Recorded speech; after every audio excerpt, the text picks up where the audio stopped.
Alors bonsoir à toutes et à tous. Donc si vous voulez bien, on va essayer de réfléchir ensemble sur un thème. On remercie toutes les dames qui ont organisé cette soirée. Vous savez que le but, Bezrat Hashem, c'est qu'il y ait des rencontres dans la Kedusha et qui se finalisent par des choupotes. C'est ça le but. Moi, je vais essayer de vous mettre en condition, à condition que vous acceptiez les conditions. Alors, il y a un Ramban, un commentaire sur le Chumash, à propos de la Akedat Yitzhak. Vous savez, quand Hachem il a mis à l'épreuve Avraham Avinu, Avraham et Yitzhak, qu'il a demandé à Avraham d'offrir son fils en sacrifice. Et là-bas, il y a un langage incroyable. C'est marqué Ikare Nisayon. Il est appelé Nisayon, épreuve. Mitzad Amenoussé, du côté de celui qui subit l'épreuve. Aval Amenassé, celui qui fait subir l'épreuve, Idbarach, donc Hachem. Itzavebo, il va ordonner cette épreuve. Les Otsia Davar Minakoach et la Poal, pour faire sortir la chose du potentiel au réel. Liot lo srar maaseh tov, pour qu'il ait la récompense d'un acte tov, un acte complet.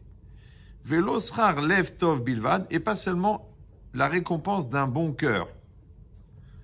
Qu'est-ce que ça veut dire? Ici, on parle du Nisayon, d'accord? Le Nisayon, une épreuve. Maintenant, le Menoussé, c'est celui qui subit l'épreuve. Le Menassé, c'est celui qui fait subir l'épreuve. Le Menassé, c'est intéressant parce que Nisayon, c'est l'épreuve. Menassé, c'est celui qui menace. D'accord? Maintenant, Hachem, il met en place l'épreuve. Pourquoi? Pourquoi faire? Ouais. Il dit, cette épreuve, elle n'est pas par rapport à Dieu. C'est-à-dire que Dieu n'a pas besoin de l'épreuve pour connaître le niveau de la personne. C'est la personne qui subit l'épreuve qui a besoin de l'épreuve. Pourquoi faire? Il dit, le Otsia Davar Minakoach el Apoal, pour qu'elle puisse passer, la personne, du potentiel au réel, qu'elle puisse se réaliser. Et rajoute, Liot lo srar maaseh tov, quelle est la récompense d'un acte bon. On a déjà expliqué 1 million de fois que tov, dans le langage de la Torah et des Chachamim, ça veut dire complet. Et maaseh, c'est l'acte. Et lev, c'est quoi? C'est l'intériorité de la personne. C'est le potentiel. Donc le monde intérieur de l'être, d'accord, la silhouette psychologique, l'essence de l'être, l'intrinsèque moelle, la source de l'impulsion première, le centre décisionnel, s'appelle le lev. Donc on passe sa vie à construire son cœur, à construire son moi intérieur. Le moi intérieur, il s'appelle le lev. Et le moi intérieur, il doit être complet. Donc on doit avoir une silhouette psychologique complète, construite, d'accord? Et ensuite, il faut que cette silhouette psychologique complète, elle soit réalisée dans la réalité. Et la réalité, elle s'appelle Maaseh. Maintenant, de la même manière qu'on doit avoir un être intérieur complet, on doit avoir un acte complet. Les deux, quand ils sont réunis, une personne intérieure complète et une personne extérieure qui a un acte complet, s'appelle qu'on est complet. C'est ça, complet. Si on n'est pas développé à l'intérieur, on est incomplet. Si on n'est pas réalisé à l'extérieur, on est incomplet. C'est ce qu'il a dit. Il a dit l'épreuve, elle n'a pas été juste pour qu'il n'ait pas seulement maaseh, qu'il n'ait pas seulement un lev tov, mais aussi qu'il ait un maaseh tov. Donc ça veut dire qu'une personne, elle n'est jamais complète tant qu'elle ne réalise pas ce qu'elle est censée être. Donc qu'est-ce qu'on fait? On développe son intériorité, ça s'appelle le travail des midot, le développement d'Aïrat Shamaïm, la maturité, et ensuite on réalise cela dans l'acte. Maintenant, le projet c'est quoi? C'est de se réaliser dans la réalité, mais d'un autre côté, cette réalisation, par résonance, elle augmente l'être intérieur. Ce qu'on appelle vulgairement la maturité. Donc on va faire des allers-retours entre le fait de se réaliser, ouais, donc de faire, et le fait de devenir. On fait, on devient, on fait, on devient, on fait, on devient. Maintenant le programme, c'est facile, c'est la Torah, d'accord? Le proviseur, c'est le bon Dieu. Le professeur de travaux pratiques, c'est l'Yetzer Hara. Les épreuves, c'est les exercices de musculation, d'accord? Et l'homme, il doit mettre en place, il doit accomplir simplement. Évidemment, il a besoin de savoir. D'abord, tu dois connaître. Et ensuite, tu dois réaliser. Et quand tu réalises la chose, elle devient chez toi une réalité. Ça va? Maintenant, ce phénomène-là, qui fait passer la personne du potentiel au réel, s'appelle l'épreuve. Maintenant, on n'est pas obligé de le regarder comme l'épreuve, c'est-à-dire la souffrance, l'angoisse, le nerf, le stress, le malaise, la peur. Non, c'est un phénomène, le phénomène de devenir. D'accord? Comme tu soulèves des poids, tu augmentes ton volume musculaire, tu fais des mishnayot, tu fais des gmarot, tu fais des équations, tu augmentes tes capacités intellectuelles. Tu supportes des gens qui t'énervent, tu développes ta patience. Tu donnes, en luttant contre ta radinerie, tu développes ta générosité. C'est qu'on va passer notre vie à devenir. Vous me suivez ou non? Maintenant, la théorie, encore une fois, on l'apprend dans la Torah. La pratique, on la pratique dans la réalité. C'est pour ça que on est obligé de passer par l'acte. Maintenant, ce qu'il faut bien comprendre, c'est que ce langage-là, la tset milakoach et la poal, passer du potentiel au réel, c'est exactement le même langage que le Maharal il emploie quand il donne la définition de la vie. Il dit c'est quoi la vie? Kol hachaim ze la tset milakoach et la poal. C'est passer du potentiel au réel. D'accord? C'est une phrase du Maharal. D'ailleurs, tout le livre, mon livre La vie, il est basé sur cette phrase. Il y a 405 pages pour expliquer cette phrase. Parce qu'il y a tout dedans. D'accord? La joie, le respect de soi, la connaissance de soi, la maîtrise, la peur, la colère, les nerfs, le stress, la névrose, tout est dedans. Maintenant, quand on est dans cette logique-là, et qu'on fait le parallèle entre ce qu'a dit le Ramban sur la Hakeda, sur l'épreuve, ouais, et d'un autre côté, sur la définition de la vie d'après le Maharal, donc ça veut dire que la définition de la vie, c'est de se réaliser. C'est bon? Voilà. Maintenant, pour se réaliser, on a besoin d'une réalité. La réalité, c'est quoi? C'est l'ensemble des situations que Hachem, il a prévues pour moi. Maintenant, est-ce que vous croyez en Dieu? Croyez? Oui? Non? Oui. D'accord. Donc, si vous croyez en Dieu, jamais vous vous plaignez, jamais vous faites la tête, jamais... C'est ça la croyance. C'est pas juste de manger cachère et de faire Shabbat, c'est évident puisque vous êtes juif. Ouais. La croyance, c'est d'arriver à accepter que la réalité qui est devant moi est adaptée à moi. Il n'y a pas d'erreur. Ouais. Mais non, cela n'implique pas pour autant que moi je sois adapté à la réalité. Je ne sais pas si vous sentez la différence. Donc j'ai une émouna que ce qui m'arrive, c'est Mina Shamaim. Dans le détail. Ouais. Et que si c'est prédéterminé pour moi, et en vérité ça va encore plus loin si vous avez l'occasion d'écouter le cours de Ben Chetrit sur le temps, en vérité c'est un Rav Dessler, il dit que toutes les situations qu'on va vivre, elles sont déjà inscrites dans notre Neshama avant qu'on vienne au monde. D'accord? Pourquoi? Parce qu'encore une fois, une situation c'est quoi? Eh ben, c'est une opportunité de devenir. Exactement comme le code. Tu passes le code. Il y a un diapo. Alors, vous êtes à une intersection. Attention aux chances giratoires. Une voiture vient sur la gauche. Mais le panneau, il est un peu caché par un arbre. Alors, que faites-vous? Réponse A, réponse B, réponse C. Toute la vie, c'est une série de diapos. Oui, je rentre, je suis fatigué, mon mari est énervé, et tac, et d'un autre côté, ce soir, c'est le mikvé. Hop, diapo. Tu veux ou non? J'ai quelqu'un qui m'énerve alors que moi, je suis pas bien. Diapo. Toute la vie, c'est des diapos. Et dans chaque diapo, on va me demander de grandir. Maintenant, je peux faire l'enfant et m'énerver avec le diapo. Ouais, un peu comme le chat qui se prend la tête avec son reflet dans le miroir. Soit je peux faire l'adulte et me poser la question, à quoi il sert ce diapo? Qu'est-ce que j'ai à gagner de cette situation? Comment est-ce que je peux grandir? Ça va être ça la vie. Ou tu vas être dans la réaction. Ouais. Donc c'est le côté superficiel. C'est le côté gamin, gamine. Soit tu vas être dans l'adulte. Maintenant, évidemment, vous avez compris que je ne parle pas d'âge, puisque je parle tous les jours à des gens de 60 ans qui sont des enfants, dans le sens où ils sont encore dans la réaction. Ils n'ont pas le recul d'être dans la décision. Bon, moi je suis un malade mental parce que moi j'avais pris cette décision à 14 ans. À 14 ans, j'ai dit je ne veux plus être dans la réaction, je veux être dans la décision. Donc je me suis donné les moyens. J'ai beaucoup réfléchi, beaucoup travaillé, beaucoup analysé, beaucoup pratiqué, beaucoup pris du recul, exprès pour arriver à cette dimension qu'on appelle en vérité vulgairement la liberté. Parce que quand tu es soumis à tes pulsions, tu es soumis à tes nerfs, tu es soumis à tes peurs, tu es soumis à tes névroses, tu es soumis à l'éducation, aux conditionnements que tu as reçus, tu n'es pas libre. Tu es juste une boule de billard qui attend le coup de pied dans le derrière qui va te faire avancer. Alors que normalement, on est censé être Baal Bechira, des personnes libres. Et personnes libres, c'est les gens qui se sont donné les moyens d'être libres. Donc dans la Emouna, ouais, encore une fois, qui va être une série qui est quoi? Qui est le rapport à la réalité. Donc, je vais accepter cette réalité. Donc, je vais accepter que la réalité, en vérité, c'est un décapsuleur de potentiel. Mais encore une fois, pour se rendre compte, il ne faut pas que je sois pris dans les réactions.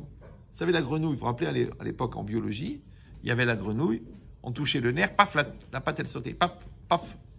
Donc, la grenouille n'a pas de libre arbitre. Oui, tu touches le nerf et saute. Le nerveux, le coléreux n'a pas de libre arbitre. Tu l'énerves, il s'énerve. Oui, le paresseux n'a pas de libre arbitre parce qu'il est attiré par la profondeur du matelas. Il est condamné en 2 mots, donc il ne pourra pas bouger. Vous me suivez ou non? Le complexé, il va toujours voir. Le parano, il verra qu'on ne l'aime pas. D'accord? Donc en vérité, tant que quelqu'un ne sort pas de sa dimension première, qu'on appelle la dimension enfant ou la dimension rachat, c'est pareil. Ouais. Donc en fait, la personne, elle n'est même pas née. Bah oui, parce qu'encore une fois, puisque la définition de la vie, d'après la Maharal, c'est de passer du potentiel au réel. Donc ça veut dire que tu dois développer ce potentiel et tu dois réaliser ce potentiel. Quand tu n'as pas rempli les 2 conditions, tu n'existes pas. Maintenant, ce que tu vas produire comme acte, ce qui va être donc la projection de ton potentiel, on appelle ça en hébreu les marasim.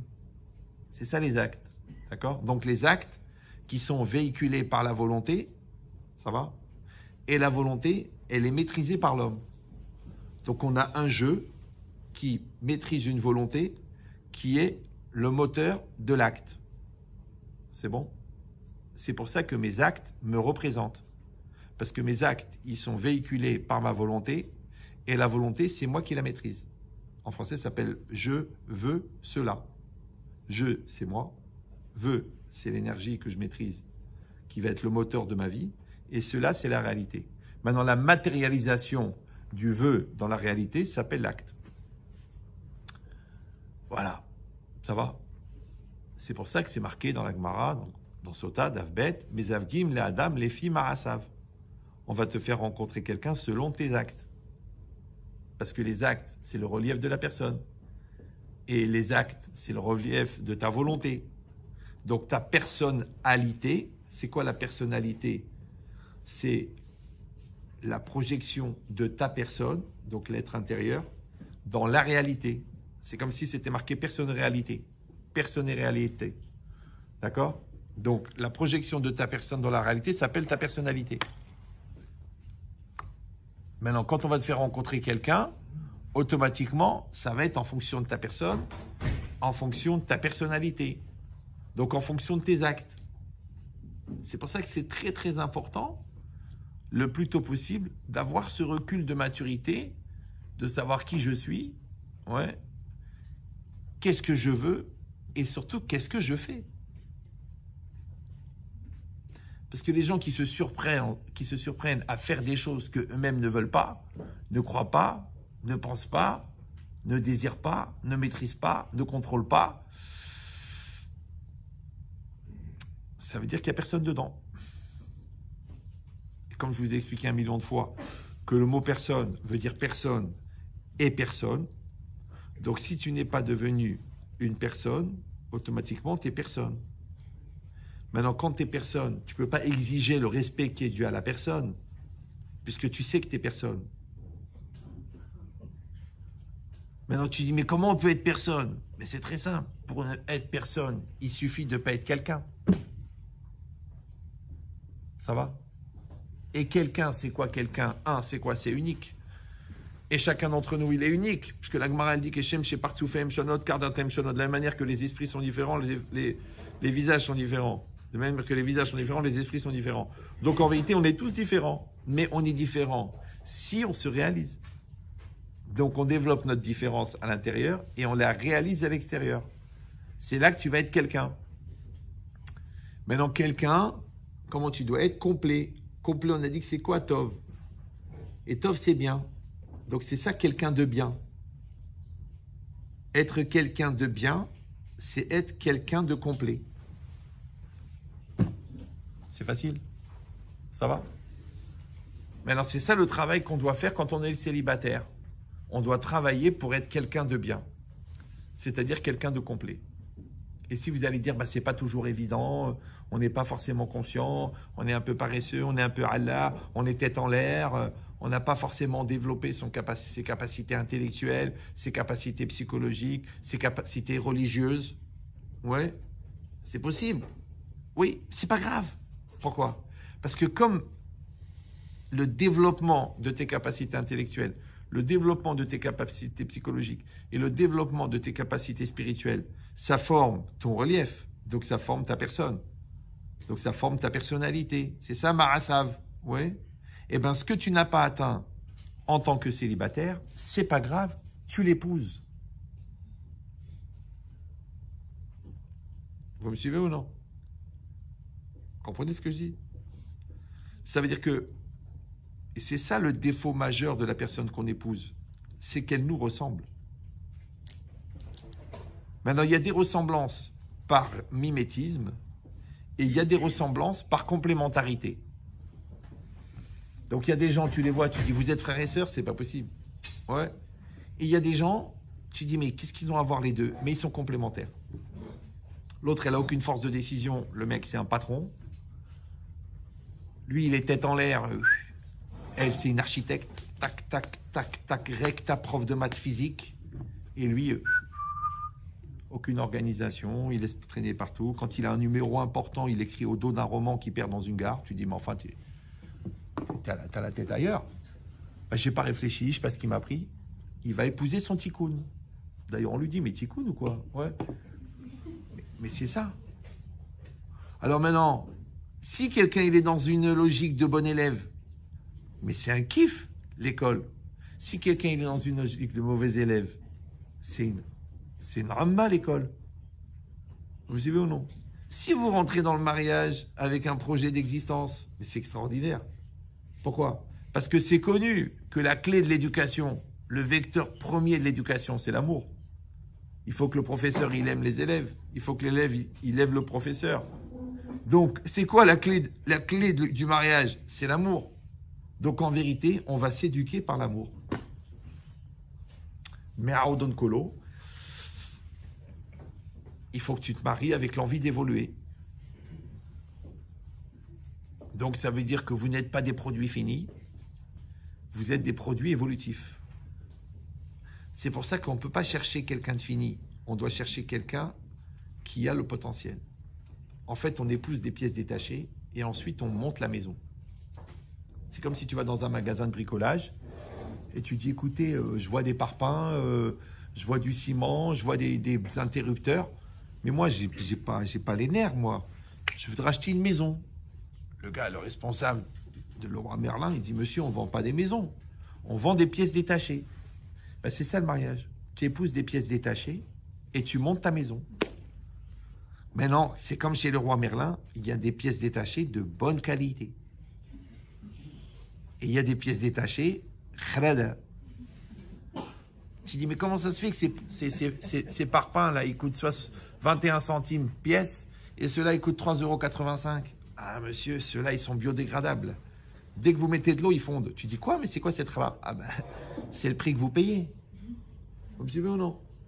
Là, celui-là, ils sont garantis 3 générations. Ah bon? Ah oui, mais c'est du solide. Par exemple, je vous donne un secret, parce que je l'ai vécu. Vous achetez un portail. Si le portail coûte moins de 300 €, c'est sûr que le métal qui tient le bois, c'est du métal indien.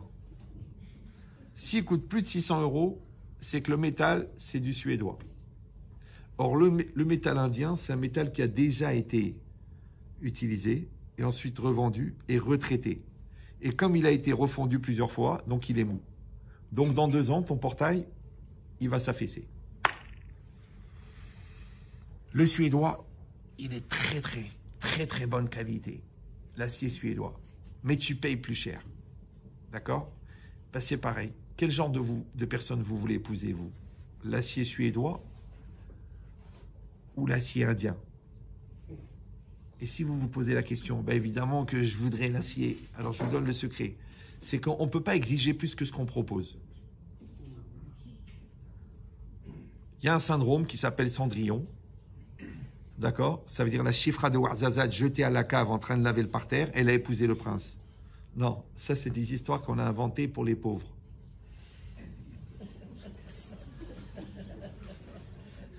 D'ailleurs, elle a cassé, elle avait une seule chaussure. Vous vous rappelez le film? Pourquoi? Parce que sa chaussure était en verre. Donc elle n'a pas trouvé chaussure à son pied. Non. Il faut que tu te concentres en tant que célibataire de te travailler au niveau des midotes, au niveau de l'intelligence, au niveau de ton niveau religieux. Parce que la personne que tu vas rencontrer, elle va te ressembler. Maintenant, le problème aujourd'hui, dans cette société de consommation, c'est qu'il y a beaucoup de gens qui sont atteints du syndrome, ce qu'on appelle en psychologie le syndrome de FDG, c'est-à-dire le syndrome de foutage de gueule.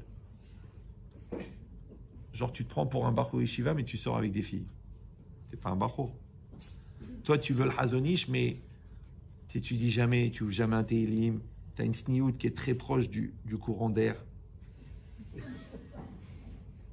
Ou alors tu as un vrai problème bancaire parce que tu es toujours à découvert. Vous me suivez ou non? Il faut savoir qui on est. C'est très important. Il faut savoir ce que tu es. Il faut savoir ce que tu es capable. Il faut savoir ce que tu veux. Il faut savoir ce que tu es prêt à investir. Il faut savoir ce que tu es prêt à sacrifier. En français, ça s'appelle le prix à payer. Toujours je raconte cette histoire. Il y avait une fille comme ça, des années, elle m'a harcelé. Je veux un Talmid Racham, je veux un tzaddik, je veux qu'il connaisse le chasse, je veux qu'il étudie toute la journée. Et bah, Hachem, il a envoyé. Hachem, il lui a envoyé le monstre, le chasse ambulant. Ouais. Et alors, elle fait les rencontres et tout. Je dis, comment ça se passe? Elle me dit, ça se passe très bien, mais il y a un problème. Elle me dit, il a un œil qui part un peu. Elle me dit, la vérité, ça me déstabilise. Je le regarde, il y a un œil qui fait ça. Alors, elle ne sait pas si elle le regarde comme ça, comme ça. Alors, elle me dit, la vérité, Rav, je sais, c'est superficiel, c'est l'extérieur. Mais, je dis, écoutez, vous avez demandé le tueur. Ouais, le plus fort de Pognovitch. Il connaît tout.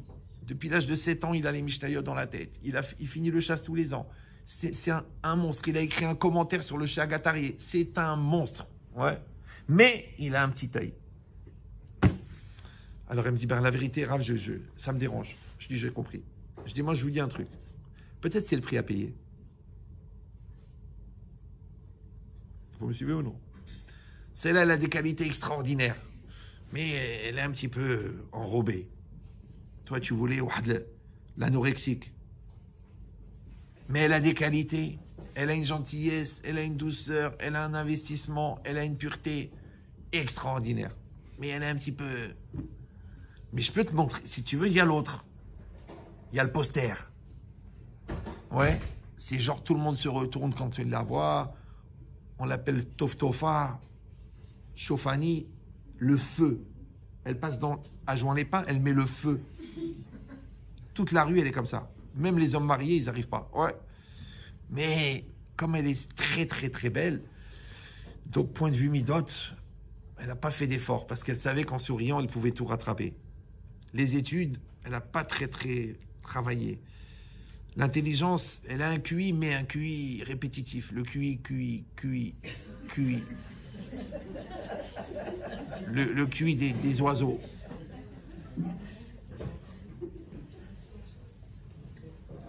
Ce qu'on appelle le cerveau de moineau, le piaf.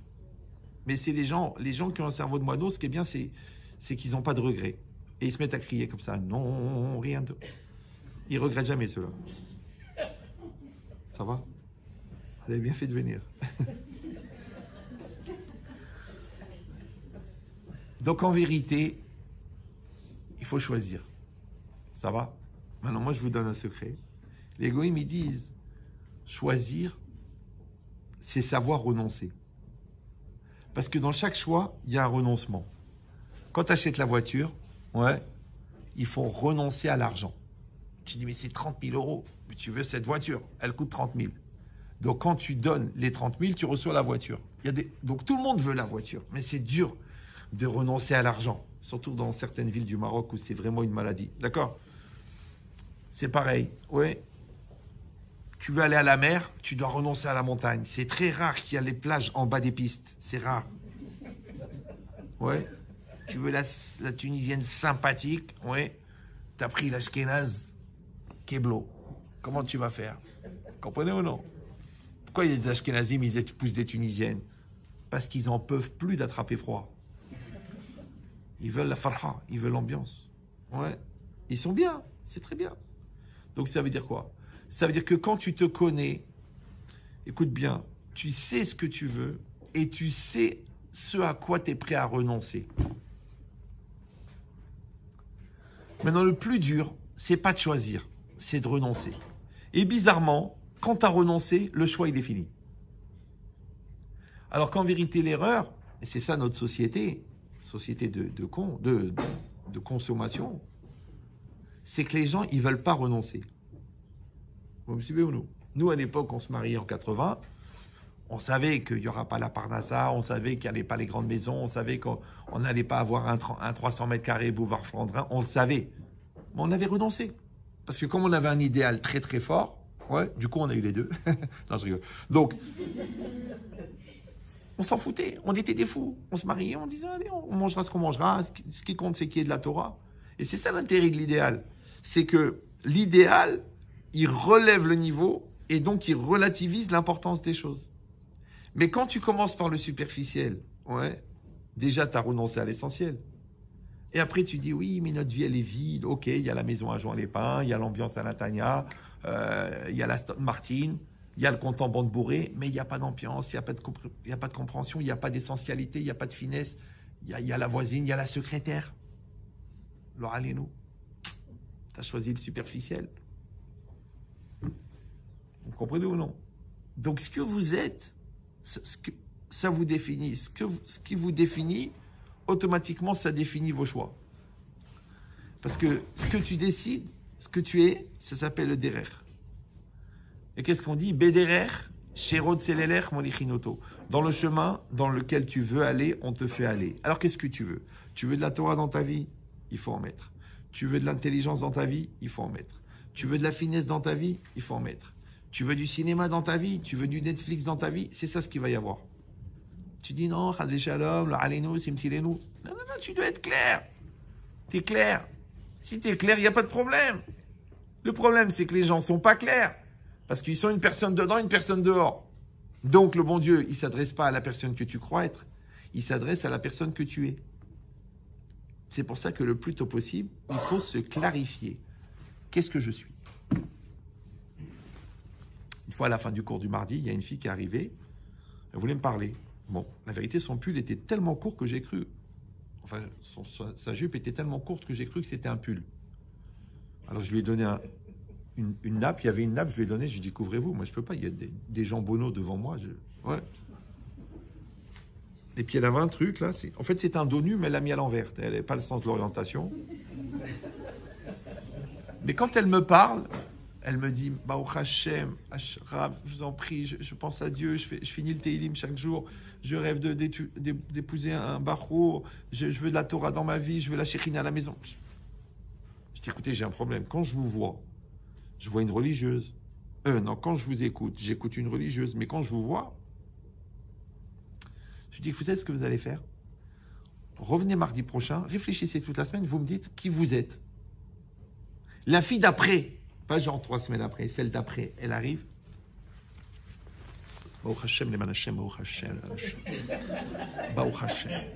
Et elle commence à parler, et elle fait du lachon hara, et des gros mots, et des trucs. Et elle me dit, moi, j'ai besoin de sexualité, pourquoi on n'a pas le droit avant le mariage? Je dis, écoutez, mademoiselle, j'ai un problème. Quand je vous regarde, je vois une religieuse, mais quand je vous écoute, je vois alors allez-nous. Alors qui vous êtes? Elle me dit, ouais, vous avez un a priori sur moi, en plus complexé et parano. Je dis, écoutez, prenez la semaine, revenez la semaine prochaine, vous me dites qui vous êtes exactement. Parce que si vraiment vous cherchez un emploi, j'ai un de mes élèves qui a des boîtes de nuit à Tours, on va vous trouver du travail en représentativité des charcutières. Ouais. La première, elle est revenue la semaine d'après, déjà à Sniout, elle m'a dit, je pars au séminaire. Je fais, attendez, oui, il faut finir architecture, elle est en 4e année. Maintenant, elle est mariée avec un Kollelman, elle est architecte à Mlebrak, elle a une grande famille, son mari, il est très fort. Je vous dis, elle est venue toute nue au cours. Pas besoin de savoir le nom. C'est le moment que le bon Dieu la connaît. Ouais. Mais ça veut dire quoi? Ça veut dire que la personne, elle s'est définie. Comprenez ou non? Toi, t'es quoi? T'es un Kollelman? T'es un balabaït? T'es un gars sérieux? T'es un gars pas sérieux? Sache où tu en es, qui tu es. Les gens, non, oui, non, je me cherche, je me truc. Je vois, ils sortent avec des filles, après ils te disent qu'ils sont chômeurs néguia, compliqué. Ils mangent cachère, sauf pendant les repas. Ils sont prêts à faire Shabbat, mais manque de peau, ça tombe samedi, d'accord? Ou alors il me dit, ouais, Rav Chétrit, vous savez, je rencontre que des filles pas sérieuses. Ah bon? Je dis, mais t'es sérieux, toi? Je dis, non. Ou la fille, elle me dit, oui, je rencontre que des malades. C'est tous des malades mentaux. Je dis, mais vous avez un petit côté. Mère Teresa, ou là, vous voulez sauver le monde. Vous êtes le Saint Bernard. Je vais l'aider, je vais le ramener à la Torah. Ouais.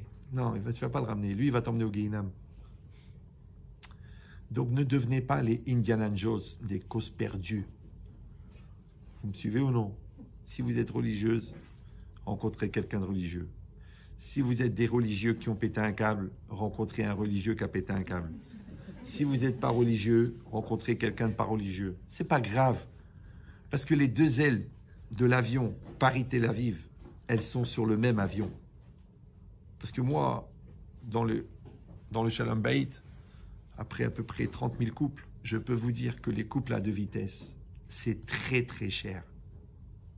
Vous me suivez ou non? Il y en a un qui décolle, il y en a un qui reste à Paris. Il y en a un qui mange Frankfurter, l'autre il amène la Pizza Hut. Il dit ça va, les lardons, ça donne du goût. Il habitent tout le Beurov, mais c'est du cochon.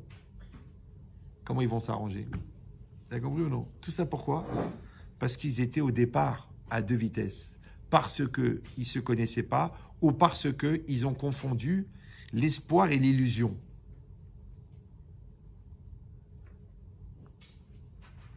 Vous me suivez ou non? C'est pour ça que c'est très important de connaître la personne, de parler avec la personne, d'échanger avec la personne. Parce que c'est bien de tomber amoureux, mais il faut tomber amoureux de quelqu'un que vous connaissez. Parce que quand vous tombez amoureux avant de connaître la personne, donc vous n'êtes pas amoureux de quelqu'un qui existe, vous êtes amoureux de la personne que vous aurez voulu qu'il soit. Ou que vous avez l'espoir qu'il devienne. Parce qu'il a un grand potentiel. Alors sachez que quand le potentiel, il est remis en cause par le Yetzer Hara, ça va être très dur. Vous me suivez ou non? Je connais un monsieur qui était très très riche, malheureusement il est niftar. Et il n'était pas religieux. Et quand sa femme, ses filles, elles lui présentaient quelqu'un, il posait une seule question. Une seule. Il ne demandait pas est-ce qu'il est ingénieur, est-ce qu'il a de l'argent, est-ce qu'il a un capital, est-ce qu'il a fait Harvard. Il demandait une seule chose. Est-ce qu'il se lève le matin? Tu te rends compte? Est-ce qu'il se lève le matin? Il se lève le matin. Maintenant, lui, il se lève le matin, il va à la tefila. Lui, il se lève le matin, il va au travail. Mais il se lève le matin. L'autre, il ne se lève pas. Il ne se lève pas, ça veut dire qu'il n'a pas de projet. Il n'a pas de motivation. Il n'a pas de personnalité. Son corps, il est plus fort que sa motivation. Son Yetzer Hara, il a remplacé son cerveau. Tu te rends compte tout ce qu'il y a dans je ne me lève pas le matin? Vous comprenez ce que je veux dire ou non? Donc, il n'a pas été chercher des critères extraordinaires, il n'a pas été chercher des diplômes, il n'a pas été chercher des masters promotion HEC. Il se lève le matin, il va réussir. Et bien, toute la vie, c'est pareil. Ouais. Vous aussi, si Dieu veut vous rencontrer quelqu'un, il faut chercher les pièces détachées. Il faut chercher les valeurs. Tu cherches l'intelligence, tu cherches la générosité, tu cherches la sincérité, tu cherches la pureté, tu cherches l'investissement. Oui, les gens disent oui, mais enfin, si à part ça, elle est magnifique, ça n'abîme rien. Tu sais, moi, je connais quelqu'un, quand il a rencontré sa femme au Chidour, pendant 2 heures, il n'a pas regardé. C'est-à-dire que la fille, elle était en face de lui, et lui, il regardait de l'autre côté. Imagine l'ambiance. La fille, elle est là, et lui, il regarde pas ça. Il a posé toutes les questions du monde pendant 2 heures. Et au bout de 2 heures, bon, ils sont dit on va voir, est-ce qu'on se revoit, on se revoit pas. Elle a été voir le chatran, elle lui a dit écoutez, Rav, il est fou le gars. Ok, il est Bachour Yeshiva, mais il me regarde pas. Quoi, je suis quoi moi? Vous avez compris ou non? Alors le Rav, il a été voir le Bachour. Il a dit dis-moi, ok, t'es snio, t'es religieux, tu regardes pas les filles, mais là, c'est ta future femme. Si Dieu veut, il faut que tu la vois. Alors qu'est-ce qu'il a répondu le Bachour? Il a dit oui, mais j'ai peur. Parce que si je tombe sur une bombe atomique ou un avion de chasse et que je suis paralysé comme le lapin devant les phares de la Mercedes, que mon cerveau il s'arrête parce qu'elle a des midotes incroyables, je vais devenir fou. Et je vais arrêter de réfléchir et je vais être pressé de me marier. Donc, le Bachour, il a dit, je préfère ne pas la regarder, mais vous en faites pas. Ce que j'ai entendu là pendant 2 heures, ça m'a rassuré intellectuellement. Maintenant, je vais la regarder. Et c'est vrai que la 2e fois, il a vu, et la 3e fois, il a décidé. Et ça fait 35 ans qu'ils sont mariés, et je connais bien parce que c'est moi le gars.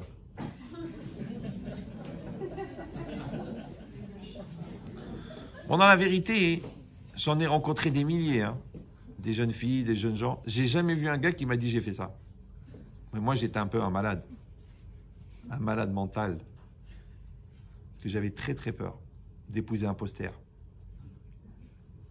de tiquer sur la beauté. Parce que la beauté, c'est important. La Gemara, elle te dit, la femme, elle va te sauver de la faute. Même la beauté des hommes, aujourd'hui, ça compte. Parce qu'avec Instagram, les femmes aussi, elles ont des tentations. Ouais. Mais je vous donne la hiérarchie des priorités. Numéro 1, il faut que la personne, elle ait la hirat shamaim, la crainte de Dieu. Écoutez-moi bien, même si elle n'est pas religieuse. Je sais que c'est dur à comprendre. Ouais. Elle a le khafullah, elle a peur. Ouais. Elle est mariée, elle n'a pas la tête couverte, elle est en mini-jupe, mais quand un monsieur marié lui parle, elle tremble. Parce qu'elle est mariée, elle a peur. Ouais. Elle n'est pas religieuse, mais elle te dit la cache-route, non, moi, je meurs, mais il n'y a rien qui rentre chez moi. Mais elle n'est pas religieuse, comprenez ou non? Jamais elle ment, jamais elle triche. Donc elle a la crainte de Dieu, numéro 1. Si en plus de ça, elle a fait le séminaire et tout, quand la cavote, t'as pris wahl, ouais. Numéro 2, il faut l'équilibre mental. C'est pas la peine d'épouser une folle dans l'espoir que tu vas la soigner. C'est pas la peine d'épouser un bipolaire en disant c'est pas grave, il prend des médicaments, tu pourras pas assumer. T'arriveras pas, tu vas péter un câble, tu vas craquer, tu vas devenir folle et en plus, les enfants vont venir de lui. Donc je te dis pas, ça va être un bonheur. À l'entrée de la maison, c'est marqué vol au-dessus d'un nid de coucou. C'est-à-dire toute la maison, c'est une maison de fou. Ouais. C'est la génétique. C'est dur de tricher avec. D'accord? Donc, numéro 2, l'équilibre mental. Numéro 3, Chokhmat Chaim, l'intelligence de vie. On t'a pas dit un doctorat de philosophie ou là un master de mathématiques. L'intelligence de vie. L'intelligence de vie, ça veut dire, tu sais quand il faut parler, tu sais quand il faut te taire. Tu sais respecter les beaux-parents, même quand ils sont cinglés. Ouais. Tu sais donner la priorité des choses. Ça s'appelle l'intelligence de vie. Chokhmat Chaim. Numéro 4, la beauté. Donc je ne l'ai pas exclu. Vous avez compris ou non? J'ai juste dit dans quel ordre il faut les mettre. Bien sûr, surtout les garçons, ils me disent Rabbi Chetrit, on ne peut pas inverser les priorités. Aujourd'hui, c'est très compliqué. Quand un garçon lui demande est-ce qu'elle a des belles midotes? Moi, la vérité, je suis embêté parce que midot en hébreu, ça veut dire aussi mensuration.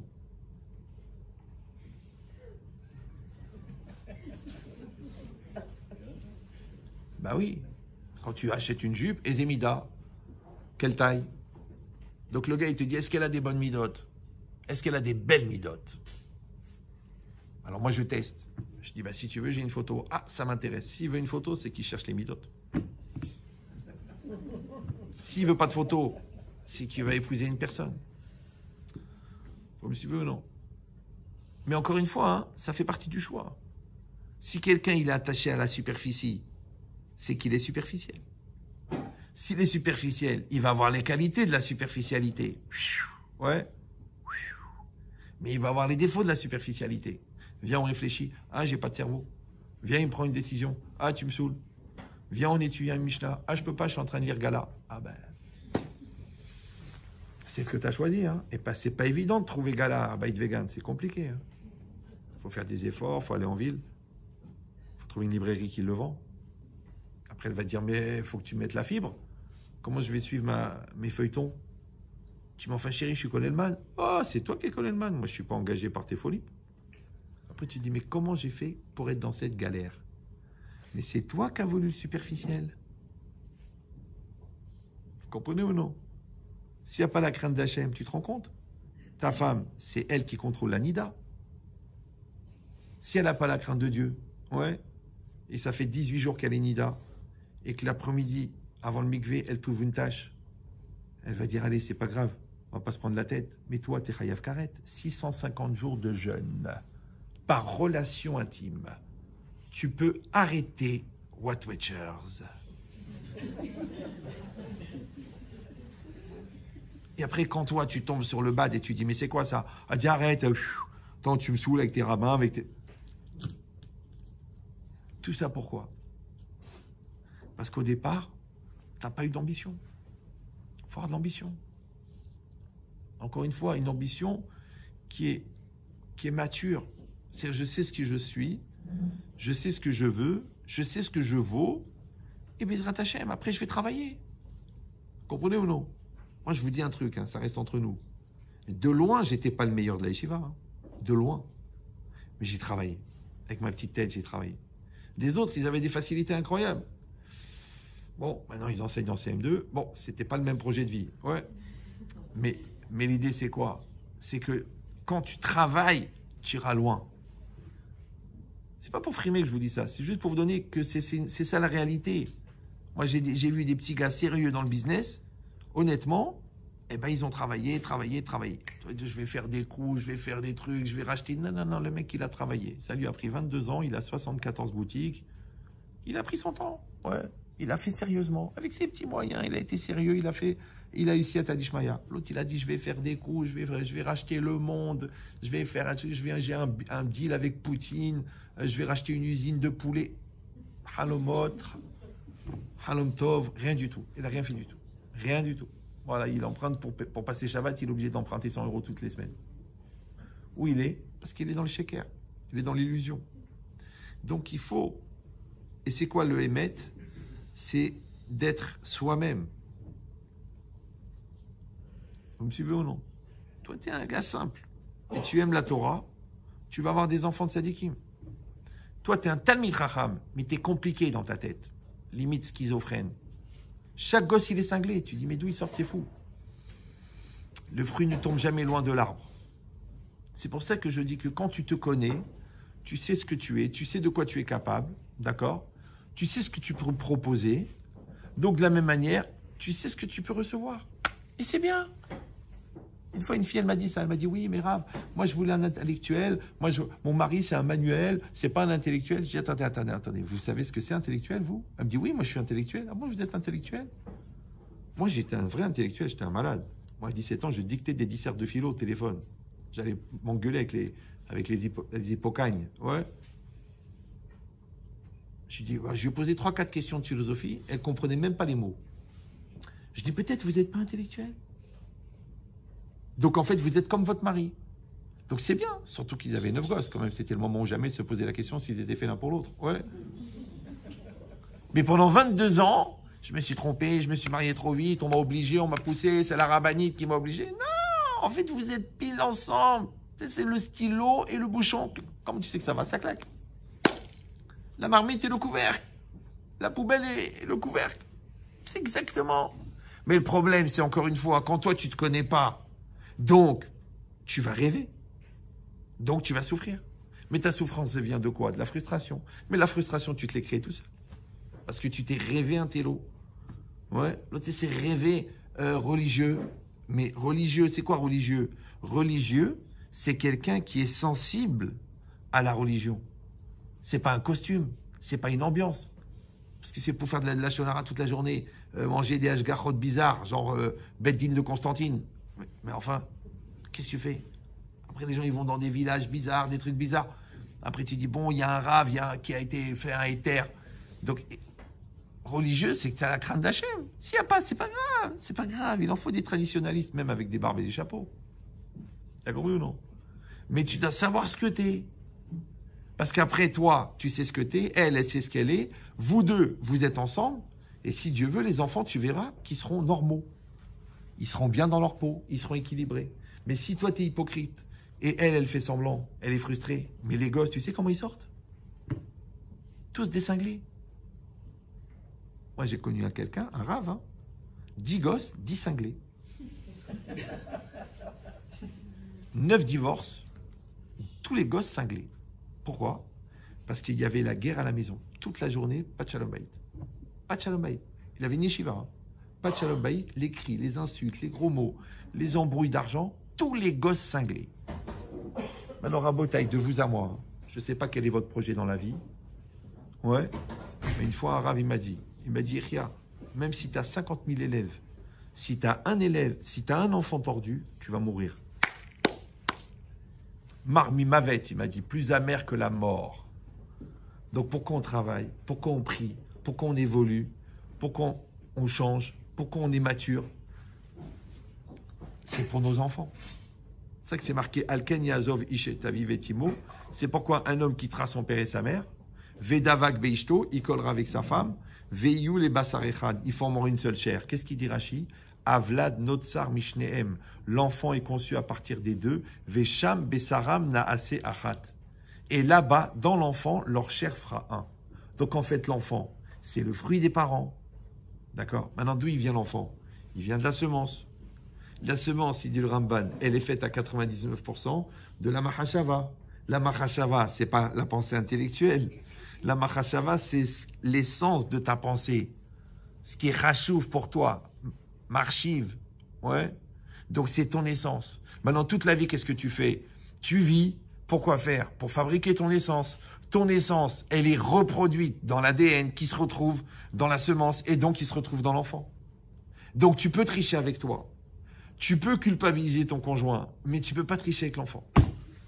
Sauf si tu as un voisin très entreprenant. Ouais, mais vu la ressemblance, c'est pas possible. D'accord?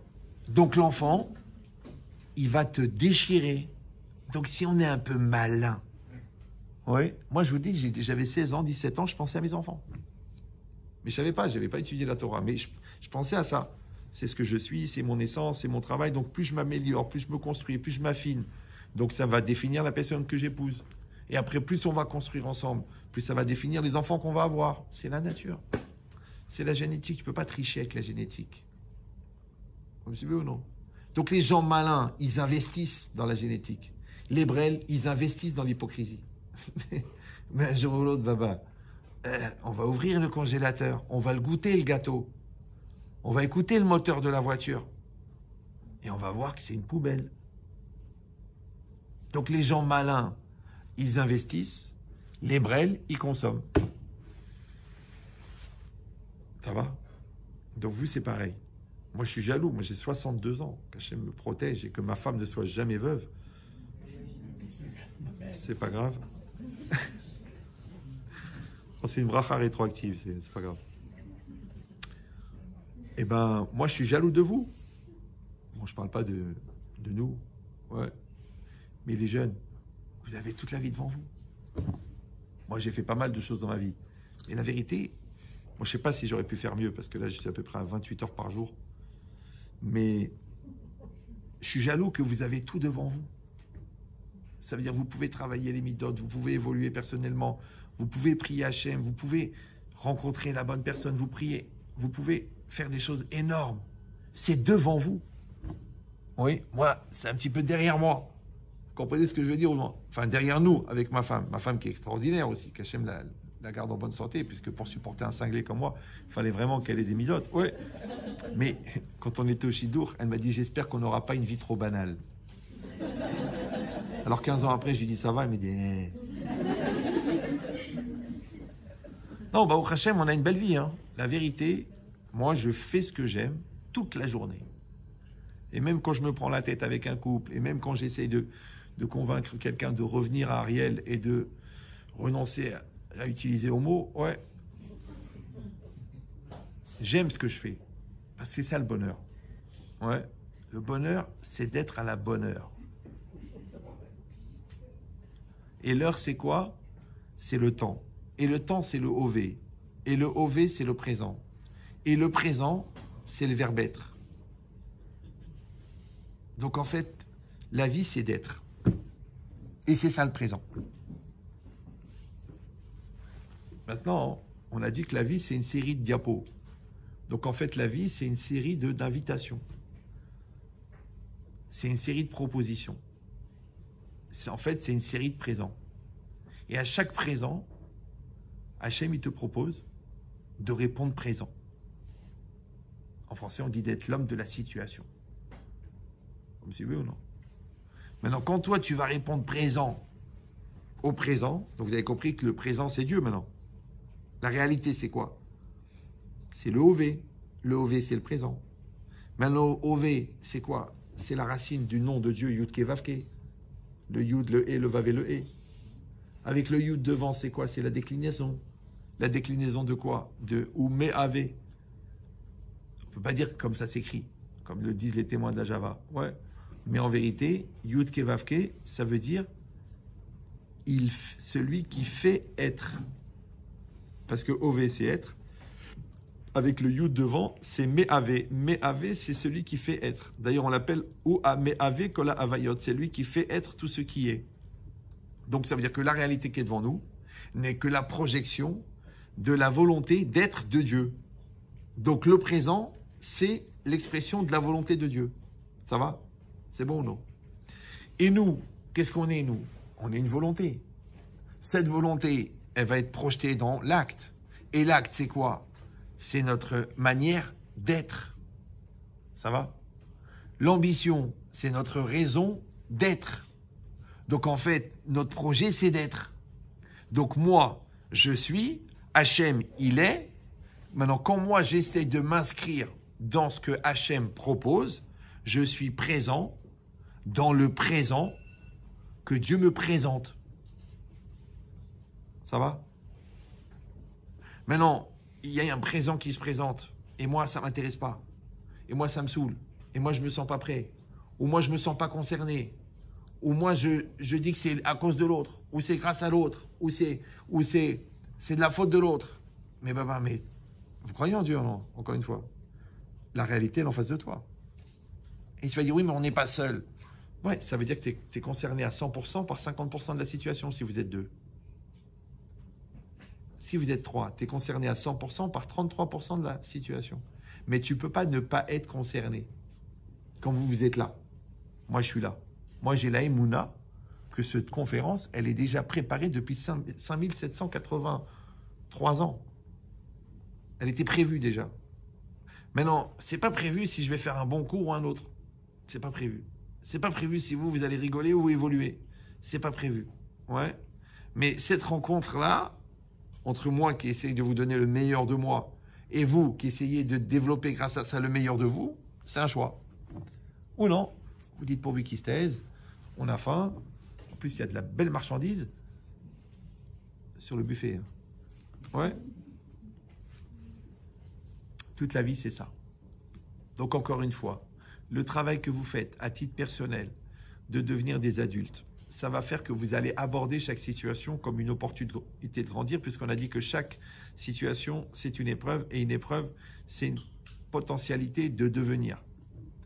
Après, la personne que vous allez épouser, c'est le plus grand potentiel de devenir. Pourquoi? Parce que vous savez que l'homme et la femme ont la même neshama. Vous êtes au courant, non?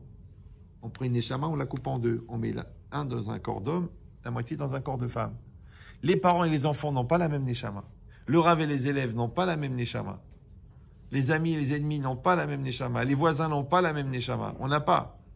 Il y a ce qu'on appelle netiyat neshama. C'est-à-dire que toi et le Rav, vous avez une tendance de l'âme commune. C'est pour ça que tu vas entendre tel Rav et l'autre, tu comprends rien à ce qu'il raconte. Et celui-là, ça te saoule et celui-là, tu aimes l'écouter. Ouais, et celui-là, tu l'admires et celui-là, tu le hais. Ça s'appelle netiyat neshama, la tendance de l'âme. Mais c'est pas la même âme. Par contre, l'homme et la femme, ils ont la même âme. Attention. Mais puisque l'âme, c'est le moteur de l'existence, donc la moitié de mon âme, elle est en face. Donc en vérité, quand la Torah, elle te demande d'aider ton conjoint à devenir meilleur, c'est toi que ça fait évoluer par résonance. Maintenant, le problème, c'est que pour être partenaire de l'évolution de l'autre, il ne faut pas penser que l'autre, c'est un ennemi. Mais les gens qui n'ont pas réglé leurs problèmes existentiels personnels, ils pensent que l'autre, en existant, les empêche d'exister. C'est pour ça qu'ils vont tout faire pour empêcher l'autre d'exister. Alors qu'en vérité, c'est ton conjoint qui te fait grandir. Comment un homme, il devient un homme grâce à sa femme. Comment la femme, elle devient une femme grâce à son mari. Comment les deux deviennent des époux grâce à l'autre. Comment ils deviennent des parents grâce aux enfants. Toute la vie, c'est ça. La vie, c'est qu'on va rencontrer les outils qui vont faire qu'on devient ce qu'on devient. Mais pour que tu deviennes ce que tu es censé devenir, il faut que tu sois dans une disponibilité mentale de grandir. Moi, toujours, je donne cet exemple. Moi, je suis marié, j'étais très cartésien. Toute la journée en train de réfléchir. Et ma femme, Baruch Hashem, très intuitive. Donc, on avait de quoi exploser la baraque. Les deux contraires. Vous me suivez ou non? L'essence et le mégot. Chaque seconde, ça pouvait péter. Donc, on a dit, on va apprendre l'un de l'autre. Donc moi, qui suis un spécialiste de la communication, ça m'a pris 2 ans pour trouver la manière de parler à ma femme sans la frustrer avec mes raisonnements cartésiens étouffants. Ouais. Et elle a fait beaucoup d'efforts pour aller dans le sens de la structure mentale et de la réflexion et de la... Vous avez compris ou non? Donc on s'est adapté l'un à l'autre. Or, je vous rappelle que c'est quoi la définition du mariage? C'est pas la choupa, d'habiter dans la même maison, de dormir dans le même lit, de faire des bébés. Non, ça c'est rien, ça c'est de la cohabitation. Non, le mariage, c'est quand tu changes pour l'autre. C'est comme ça que tu sais que tu es marié. Tu as changé pour l'autre. Si tu dis non, moi je ne changerai pas, je suis comme je suis, ma mère m'aime tel que je suis. Pourquoi je vais changer? Ouais, mon père n'a jamais changé. Ok, mais ta mère s'est pendue. C'est vrai. Donc la psychorigidité, c'est pour les psychopathes. Pourquoi encore une fois? Parce que l'autre, c'est une invitation à changer. Même dans des extrêmes que tu dis, mais attends, mais ça n'a rien à voir. Mais rappelez-vous que la planche et la lime ne se ressemblent pas. Et pourtant, à la fin, la planche, elle est lisse. Le papier de verre et le bois ne se ressemblent pas. Et pourtant, à la fin, la commode, elle est magnifique. Parce qu'on l'a pensé. Donc, il faudrait peut-être y penser un peu. Donc, toi, ta femme, elle va t'aider. Toi, ton mari va t'aider. Mais si on est dans un esprit d'apprendre, mais il n'y a pas une meilleure école que le couple. Mais si on n'est pas prêt à apprendre, mais ça va être le cauchemar. Ça va être l'enfer. Maintenant, le pire, c'est que l'enfer, il va venir de la personne qui t'aime le plus au monde. C'est un truc de fou. Moi, je vois les gens, ils divorcent. Et ils s'adorent. Mais ils divorcent. Parce que l'amour et la haine, c'est la même intensité, mais ça n'a pas la même orientation. Donc, tu inverses les fils, ça pète les plombs. Donc, il faut respecter les polarités. Le plus en face du plus, le moins en face du moins. Tu mets le plus et le moins. D'ailleurs, tu lui dis, elle m'a fait péter un câble. Ouais, le courant ne passe plus entre nous. En fait, c'est un problème électrique. Maintenant, quand toi, tu sais que tu veux te marier et que tu veux travailler tes midotes et que tu veux évoluer et que tu es un peu malin, ouais, que tu veux pas un produit fini. Pourquoi? Parce qu'un produit fini, tu sais que c'est fini. Regarde Capri, c'est fini.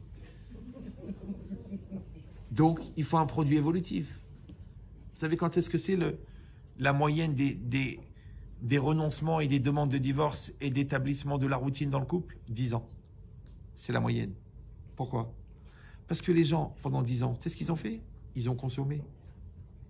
Mais s'ils avaient investi, tu as déjà vu un mec qui met toutes ses forces dans une société et qu'à d'un seul coup, il veut la vendre? Il veut pas la vendre, le mec, c'est son bébé. Celui-là, il met toute sa vie dans ce tableau, mais il va pas le jeter, le tableau, puisqu'il a mis sa vie dedans. Donc, si ta femme, c'est ton œuvre d'art, si ton mari, c'est ton œuvre d'art, ma pitom, tu te sépares. Et là, Maha, tu es un consommateur. Et combien d'années on peut manger la même pizza? C'est normal qu'au bout d'un moment, tu veux varier le menu. Moi, les gens, ils viennent chez moi, ils me disent, Rabbi Chetrit, voilà, en toute honnêteté, je ressens plus rien. J'ai le droit de divorcer? Je suis encore jeune, je peux refaire ma vie. J'ai le droit au bonheur? Ou je dois me sacrifier pour mes enfants? Je fais, mais qu'est-ce que tu sacrifies? Comment un égoïste, il sacrifie? Ça n'existe pas, ça. Je fais, le problème, il est au départ. Comme au départ, t'es pas rentré pour investir, t'es rentré pour consommer. Donc, le début de la fin, il était dans l'approche que tu as eu au départ. Donc, vous réfléchissez, vous. Qu'est-ce que vous voulez? Vous voulez vous marier parce que vous en avez marre d'être seul? Vous voulez une bonne gratuite? Vous voulez une disponibilité sexuelle? Qu'est-ce que vous voulez? Il faut être clair. Chas v'shalom simsilenu tout. Non, il faut être clair. Parce que ce que tu veux, c'est ça que tu vas avoir. Mais tu vas avoir les qualités, les défauts. Vous comprenez? Pareil pour vous, si vous dites, moi, je veux la sécurité financière. Bon, le gars, il est en 3e année de chirurgie, il n'y a pas de sécurité. Peut-être tu vas vivre avec 400 € par mois. Ah non, c'est pas ça, je veux que les parents ils nous donnent au moins 5 000 par mois. Mais t'as pas compris, si tu mets la superficialité, tu vas la récolter. Crève un peu, crève. Moi, j'ai vu des gens, ils avaient 400 à l'époque, 600 francs par mois. Le mec, il était en chirurgie, ils avaient une petite bourse de rien. Ils vivaient dans un studio à Barès, là-bas, ouais, ou à Jaurès, 6e étage sans ascenseur, sous le toit. Maintenant, tu les vois, le mec, il prend 300 000 € par mois, mais elle a investi. Bah, l'autre, c'est pareil. Elle a dit, c'est pas grave, on n'a pas de quoi manger, mais mon mari, il est dans la Torah. Et bah, au Hachem, son mari, il est devenu Rav Bibo. Donc, que tu investisses dans le Gashmi ou que tu investisses dans le Rouhani, ouais, mais il faut savoir qu'il y aura un moment qui sera difficile. Pourquoi? Parce que le moment difficile, c'est le moment où on ne tient que grâce à l'essentiel. Et l'essentiel, qu'est-ce qu'il fait quand il est commun? Il fait la fondue des essentialités. Donc maintenant, notre couple, il est essentiel. Et quand ton couple, il est essentiel, il peut tout traverser. Mais si ton couple, il est superficiel, parce que tu n'as jamais fait d'effort, parce que les parents, ils ont tout payé, parce que toi, tu n'as fait aucun effort sur tes midotes, parce que tu n'as jamais réfléchi, parce que tu n'as pas d'ambition, parce que ce qui t'intéresse, c'est la mode, c'est l'extérieur, c'est Netflix. Après, tu viens chez moi, Rabbi Chetrit, j'arrête pas de penser à elle, j'ai rencontré une secrétaire, j'ai un truqué, je dis, t'es superficiel, Baba. N'importe quel poisson, tu lui donnes ce qu'il mange, il mord. Pourquoi? Parce qu'il a faim. Et qu'est-ce qu'ils disent, les nutritionnistes? Il ne faut jamais faire les courses quand tu as faim. Donc si tu as faim de Torah, je suis content pour toi. Si tu as faim d'ambition, c'est pas mal. Mais si tu as faim de superficialité, même à Bnei Brak, tu vas trouver du shit. Vous comprenez ce que je dis ou non? Parce que qu'est-ce que tu cherches, qu'est-ce que tu veux? Donc vous êtes à cet âge-là, Baruch Hashem, où vous pouvez faire cette auto-analyse. Ouais. Et ça ne va pas prendre 10 ans, parce que les gens ils disent, ouais, bah, à ce moment-là, on va se marier à 50 ans, hein, si on doit se construire. Alors, je vous donne un secret, après je vous laisse tranquille, parce que j'ai dépassé déjà de 6 minutes le temps imparti. Quand Hachem, il a créé le monde, avant de créer le monde, il a créé certaines choses. Quand Hachem, il a créé le monde, il a créé la matière, il a créé le temps. Parmi les choses que Dieu a créées avant le monde, il a créé la tchouva. Donc la teshuva existait avant que le monde existe, donc avant que le temps existe. Donc la teshuva, la Torah aussi, ne sont pas soumises au temps. Ça va? Super. Deuxièmement, la teshuva, c'est quelque chose d'intérieur. Et l'intérieur, en hébreu, s'appelle Dvarim Asir Li'im, les choses de l'esprit, dans le langage du Maharal. Et le Maharal, il dit Dvarim Asir Li'im enam mitachat hazman. Les choses de l'esprit ne sont pas soumises au temps. Donc la teshuva, elle existait avant que les temps existent. Et la teshuva, elle est à l'intérieur, là où il n'y a pas de temps. Donc, ça veut dire que la teshuva n'est pas soumise au temps. Maintenant, la teshuva, de revenir à la Torah, de devenir un chassid, talmid chacham, c'est une chose. Mais la teshuva, de retrouver les esprits, la teshuva, de devenir mature, c'est la même chose. La teshuva, de devenir cohérent, c'est la même chose. D'ailleurs, comment on appelle la vera? Et si hada'at, tu as perdu l'esprit. Comment on appelle la teshuva? Ishuv da'at. Et Ishuv da'at, en hébreu, c'est aussi la sérénité. Vous dites oui ou non? Ça veut dire qu'il faut faire revenir le da'at à l'endroit où il est censé être. Et le da'at, c'est quoi? C'est la maturité, c'est la conscience et c'est la volonté, les trois en même temps. Donc ça veut dire que d'un côté, le programme, il a l'air d'être énorme, mais d'un autre côté, je vous dis que s'il y a vraiment cette volonté de grandir, cette volonté d'ambition, cette volonté de pureté, cette volonté de Kedusha, si elle vient de très profond à l'intérieur de toi, à cet endroit-là, il n'y a pas de temps. Donc, tu peux faire en quelques jours ce que d'autres ils vont faire en quelques années. Moi, les psys, ils me disent, mais comment vous arrivez à aider des gens en 3 mois à ce qu'ils n'ont pas fait en 10 ans chez le psy? Je dis parce que moi, je ne fais pas bouger leur comportement extérieur, je fais bouger leur comportement intérieur. Et à l'intérieur, il n'y a pas de temps. Ça peut aller très vite. Si tu es sérieux, tu es investi, tu es pur. Ouais, ce qu'elle dit la Gemara. Ouais, la Gemara, elle dit que celui qui dit à une femme, Ariat Mekudeshetli, Almenat Shani Tzadik Gamour, tu m'as épousé à condition que je suis un tzadik complet. La Gemara dit Mekudeshet. Mais la Gemara dit, mais attends, quand est-ce qu'il va devenir un tzadik Gamour? Pour l'instant, il ne l'est pas. Ouais, la Gemara, qu'est-ce qu'elle répond? Shema ir bitshuva. Peut-être il a pensé à la teshuva. Tu dis, ok, il a pensé, kolakavod, bravo, c'est l'intention qui compte. Mais il faut qu'il réalise la teshuva aussi, oui? Oui, non, oui, non, oui ou non? Voilà. Écoutez-moi bien. La réalisation de la teshuva, en vérité, c'est pour que l'homme se prouve à lui-même qu'il fait ce qu'il pense et qu'il pense ce qu'il pense.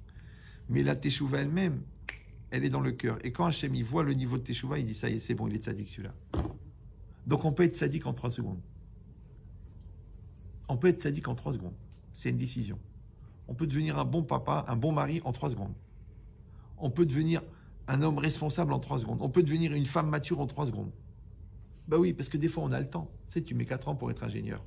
Mais quand dans le camp de la mort, le nazi dit, écoute, il me faut un ingénieur, et que toi tu manques, tu dis que tu es ingénieur, tu as 5 minutes pour devenir ingénieur. Maintenant, pourquoi on met 4 ans? Parce que c'est pas une question de vie ou de mort. C'est pareil, toi tu supportes pas la vue du sang. Manque de peau sur la route de Palerme, ta femme elle accouche. Bah tu vas l'accoucher. Tu appelles le SAMU, tu dis, écoutez monsieur, vous êtes seul, c'est vous qui allez accoucher, mais il y a du sang partout. Monsieur, c'est vous. Et sinon, elle va mourir. Du coup, tu es devenu médecin, accoucheur, obstétricien en 5 minutes.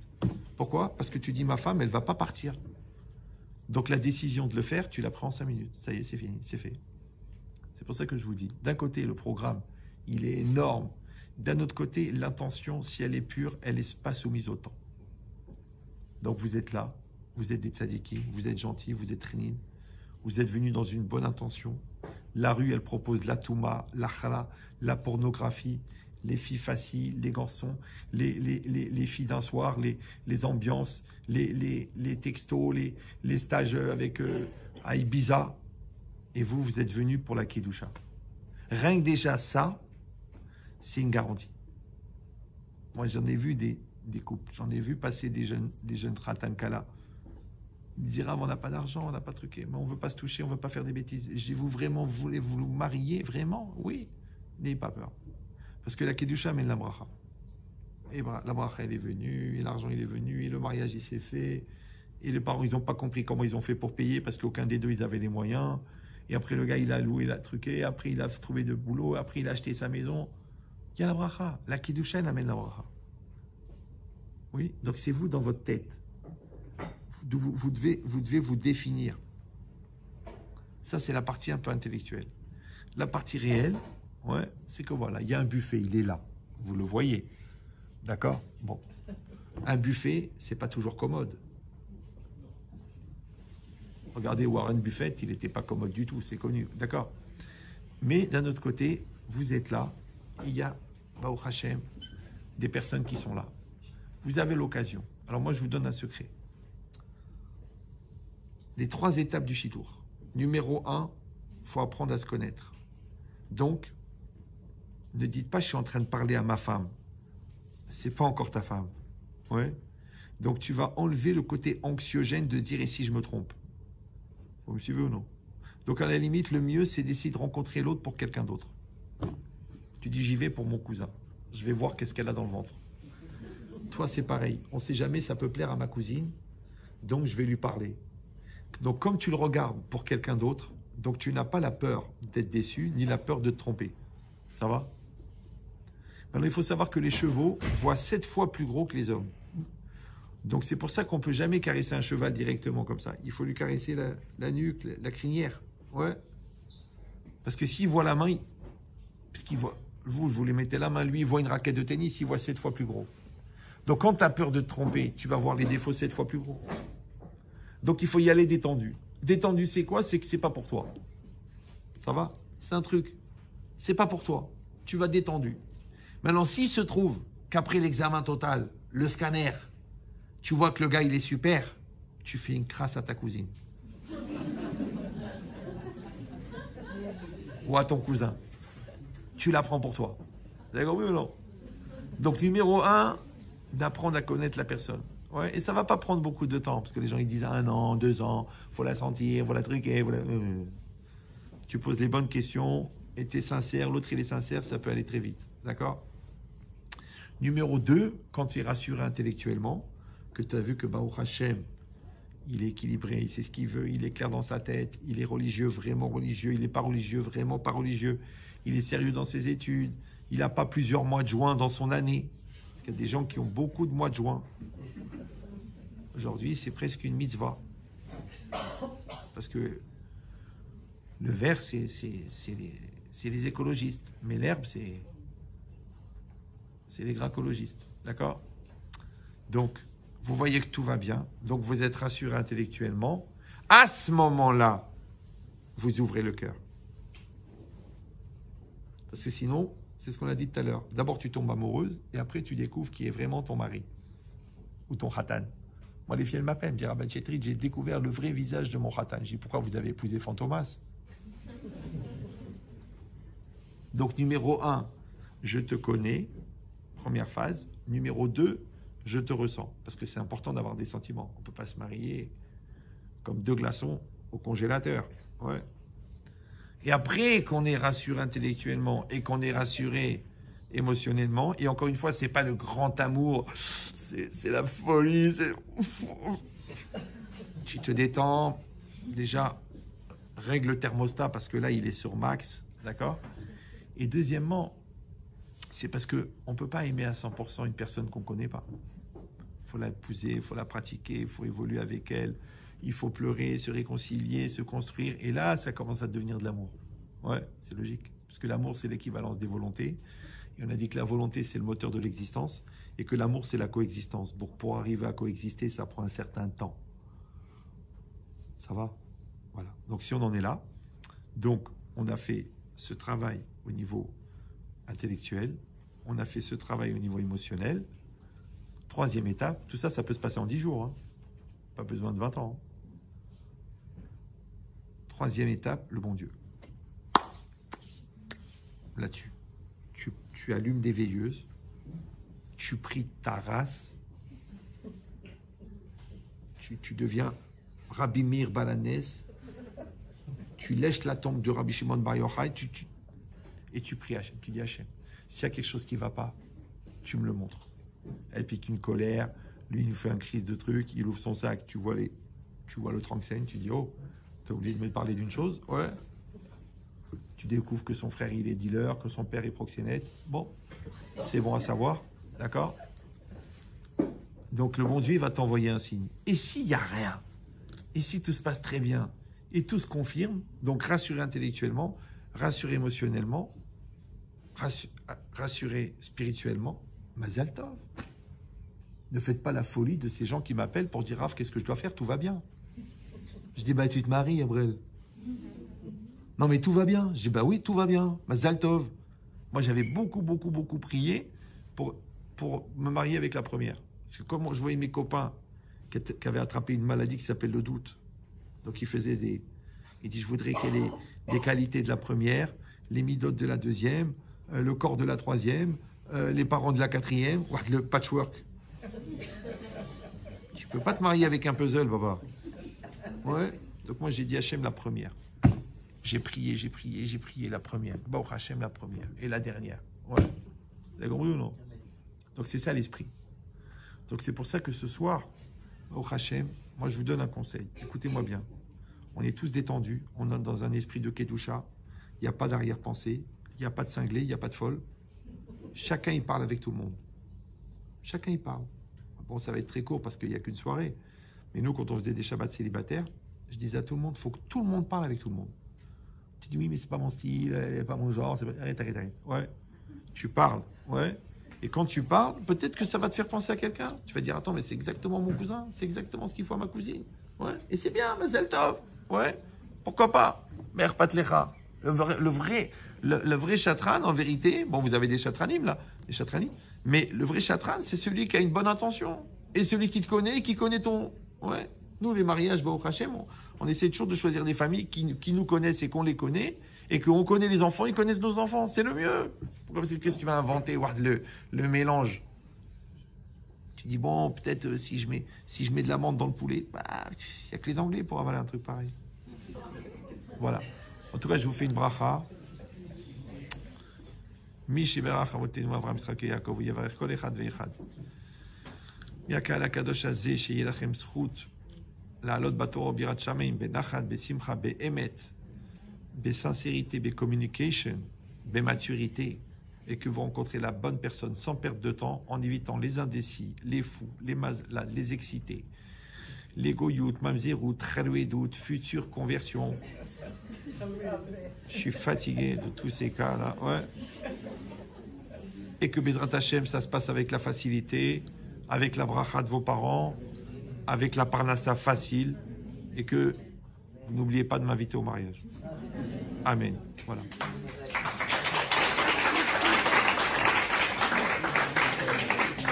Alors, avant d'ouvrir le combat, les festivités, juste un élément. S'il y a des personnes parmi vous qui veulent travailler sur mes livres, ils sont là. Et comme j'ai un stylo, je peux faire une bracha dans le livre pour ceux que ça intéresse. Voilà. Ça vaut ce que ça vaut, comme dit le propriétaire de la Volvo.